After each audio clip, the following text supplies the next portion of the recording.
Welcome to the State of Business on our television with me, Kavishka Pereira. Let's take a look at today's headlines. Dependents of fallen and wounded soldiers to receive salary benefits for life. President Maithripala Sirisena proposes a special program to motivate those involved in fighting against drug smuggling. News in detail. President Maithripala Sirisena has instructed relevant officials to ensure that salaries and allowances of soldiers killed or disabled in the line of duty should be paid to the wives and dependents of the soldiers for life rather than till 55 years of age. A meeting was held to discuss the steps taken by the Ministry of Defence under the instructions of the President at the President's office on Friday. The organizations for dead and disabled soldiers and wives of the dead soldiers, representing district and national level organizations, made this request. Disabled veterans have presented 8 appeals to President Maithripala Sirisena, and solutions to all those issues have been found under the guidance of the President. The Private Secretary to the Minister of Defence, Samantha Weerasinghe, the Senior Additional Secretary of the Ministry of Defence, Anuradha Wijekorn, Vijitha Mayadunna, and other senior officials were present in this event. Making a statement during the program held today to felicitate police officers who played a major role in helping the Mati Nidahas Ratak concept a success, President Maithripala Sirisena stated that a program will be initiated to ensure that all those involved in combating the illegal drug menace will be felicitated. මේ සම්බන්ධයෙන් ඉදිරියේදී වඩාත් ක්‍රියාශීලී තව තවත් වැඩසටහන් රාශියක් කිරීමට බලාපොරොත්තු වෙනවා. පෞගිය මාස කිහිපය තුල පොලිසිය නාකොටික් අංශය රේගු එවැගේම ත්‍රිවිධ හමුදාව සුරාබදු විශාල වශයෙන් මත්කුඩු මත්පෙති පිටරට වලින් එනේ වත්අඩංගුවට ආරම්භ තිබුණා. මම බලාපොරොත්තු වෙනවා නීති හා සාමය අමාත්‍යාංශයත් ඒ දෙපාර්තමේන්තු ආයතන ප්‍රධානීන් සමග සාකච්ඡා කරලා මේ වැඩිපුර නීති විරෝධී මත්ද්‍රව්‍ය අත්අඩංගුවට ගන්නා වූ ඒ නීතිමය කටයුතු කළ නිලධාරීන්ට ඔවුන් උනන්දු කරන්න ඔවුන්ට විශේෂයෙන්ම වැටුප් වර්ධක එවැගේම විශේෂ ගෞරව සම්මාන සහතික එවැගේම පුද්ගලික ලිපගොනුවට උසස් වීම සඳහා නිර්දේශ මේවා ඇතුළත් කරන පුළුල් වැඩපිළිවෙලක් ඉදිරි මාස කිහිපය තුල මම ක්‍රියාත්මක කරන බව විශේෂයෙන් සඳහන් කරනවා. National Aquatic Resources Research and Development Agency and Institute of Marine Research Norway held an event today to launch the main research findings of the survey carried out by the Norwegian research vessel Dr. Fridtjof Nansen in Sri Lanka in 2018. Norwegian research vessel Dr. Fridtjof Nansen successfully completed an ecosystem survey in the coastal waters of Sri Lanka from June 23 to July 16, 2018. The survey was part of the EAF Nansen program implemented by the Food and Agriculture Organization of the United Nations in close collaboration with the Institute of Marine Research, Norway, and funded by the Norwegian Agency for Development Cooperation. The survey was a result of a Sri Lankan-Norway bilateral agreement to provide technical assistance to improve management of fisheries sector in Sri Lanka and to provide training for Sri Lankan scientists and post-survey data analysis. The aim of the survey last year was to carry out a marine resources survey around Sri Lanka with the expectation that the survey should provide Sri Lanka with up-to-date data which will be useful for future management of the country's fisheries resources. Welcoming the research findings, Ambassador of Norway to Sri Lanka and Maldives, Torbjørn Gaustadæter, stated that Norway is committed to bilateral cooperation on oceans and to helping Sri Lanka put in place data-based management of ocean resources, which will enable Sri Lanka to better monitor its fish stocks. The Norwegian ambassador also highlighted the importance of sharing these research findings with other Sri Lankan stakeholders, both in the public and in the private sector, to make informed decisions related to oceans and fisheries. Speaking during the launch of the Dr. Fridtjof Nansen preliminary cruise report, cruise leader Jens Otto Kragstad of the Institute of Marine Research Bergen, Norway, expressed the following regarding the preliminary findings in the Bay of Bengal and the coast around Sri Lanka. The survey results in Sri Lanka show that we have relatively high plastic pollution in the waters and that West Coast is more affected by this than the East Coast. In the same way, we see that the fish resources have declined since the previous baseline in 1980. The Nansen program has several surveys in this region. We have surveys in Sri Lanka and additionally in Bangladesh, in Myanmar and in Thailand.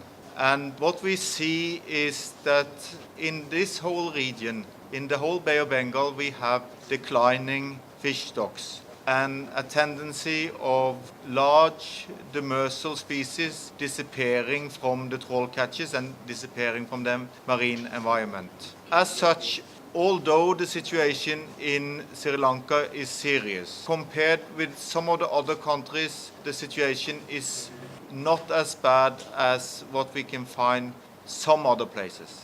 But it will deteriorate if you do not take management actions.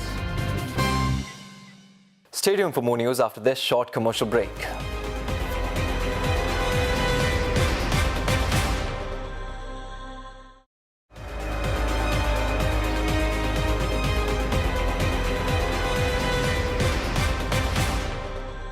Welcome back. The report regarding the external sector performance for November 2018, released by the Economic Research Department of the Central Bank of Sri Lanka, states that Sri Lanka's deficit in the trade account narrowed significantly in November 2018 due to a noteworthy decline in import expenditure.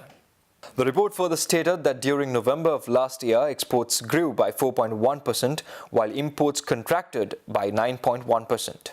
Earnings from the tourism sector rebounded strongly during this period due to the start of the tourism season, with the sector recording a 18.2% growth. Meanwhile, workers' remittances fell by 5.7% for November. The financial account witnessed outflows of foreign investments from the government securities market and the Colombo Stock Exchange (CSE). Foreign investments in the government securities market and the Colombo Stock Exchange recorded outflows during November 2018, exerting pressure on the domestic foreign exchange market, which necessitated intervention by the central bank to curb excessive volatility in the exchange rate. The country's gross official reserves stood at $7 billion at end November 2018. Speaking exclusively to Art Television, CEO of the Shippers Academy and chairman to the Advisory Committee on the Logistics for the National Export Strategy, Rohan Masakorala expressed the following with regard to the current status of the shipping industry in Sri Lanka. As of today, Sri Lanka's shipping industry is categorized as a main container-based shipping industry. So in terms of container-based shipping industry, we are ranked number 23. Probably we will be ranked 21 this year because of high volume growth in transshipment. So in the International Shipping Index for ports, we are up there for containerized port. But in terms of other types of ships, bulk, energy, gas, passenger, Sri Lanka is not an international player, but over the last 30 years we have climbed on the ladder as a maritime transshipment hub. Beyond that, we have not capitalized our location at the moment. On terms of logistics, I would say we are still at infancy as a location, but the future remains quite bright for logistics. So our exports rely on a lot on our connectivity, and on connectivity in shipping we have a very clear advantage in terms of the Indian Ocean location. So Sri Lanka is also ranked as world's number 13 best connected port. So these are advantages as far as Sri Lanka is concerned, but shipping traffic we have to improve, volumes we have to improve. Compared to global hubs, we are considered a regional hub. Elaborating further, Masakorala stated that though Sri Lanka as a country is still in its infancy in logistics, Sri Lanka possesses great potential owing to its strategic location relative to main shipping routes. Logistics is a specific area where you are doing a lot of value-added services to global customers. That means you are not just doing a container coming to your port and going through to another destination from one ship to another. But logistics where the goods come into the country, and there is storage, value addition, distribution, which helps global clients in many ways to get into different markets as they want. So consignments can be small consignments, many number of services going to different countries. So it becomes an international hub when you have international manufacturers and traders use your location to do value added services, rather getting out of the ship, come into the country and then use your warehouses, roads, ports, airports to do various transactions to supply the global supply chain. So that is where logistics play into a country like ours, where we connect to the global supply chain in small quantities but big numbers. That gives lot of financial turnover to a country. That is where, if you look at like countries like Dubai, Jebel Ali or Singapore has really advanced, whereas Sri Lanka has not yet. But Sri Lanka has a huge potential because we are connecting many continents as well as a massive market north of us in India and Bangladesh, where consumer markets are growing, middle classes are growing. More and more e-commerce is happening. E-commerce is a new area of business. For that you need very, very advanced logistic services. So Sri Lanka is now very well geared to get into that logistic services. China has conferred a special award on Sri Lanka as Ambassador to China, Dr. Karuna Senakuditwaku, and envoys of 4 other countries for their contribution to the Belt and Road Initiative. The ambassadors of Pakistan, Maldives, Sri Lanka, Malta and Bosnia and Herzegovina to China were conferred Silk Road Super Ambassador Awards in Beijing on January 24th. Silk Road Cities Alliance, China Friendship Foundation for Peace and Development, Silk Road City Institute and Beijing Belt and Road Cooperative Community held the Silk Road Super Ambassador Award ceremony on January 24, 2019 in Beijing in recognition of outstanding people who have made great contributions to Silk Road cooperation in 2018. Awards were also given to those who contributed to the Belt and Road Initiative, including former Prime Minister of Italy, Massimo D'Alema. The China-Pakistan Economic Corridor is regarded as the flagship project of the BRI. It covers wide areas ranging from transportation to industrial zones.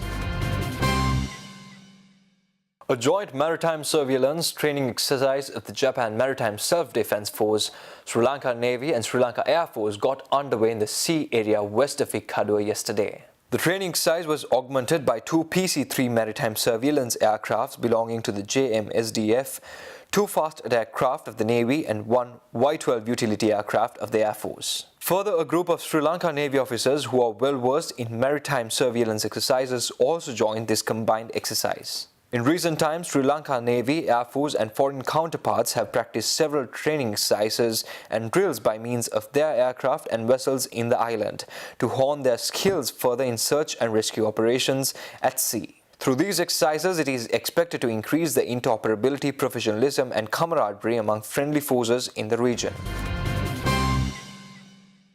Stay tuned for stock updates after this short commercial break.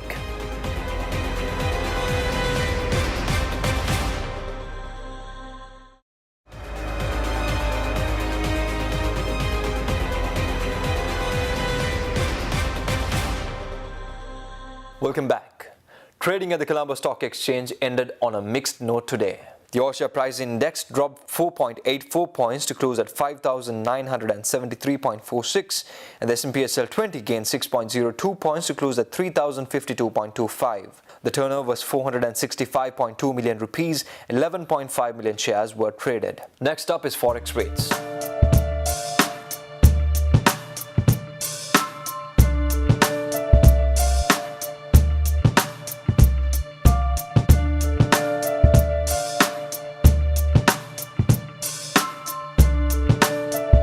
Well, that's a wrap of the bulletin for the day, signing off with a promise for tomorrow at the same time with nothing but the latest.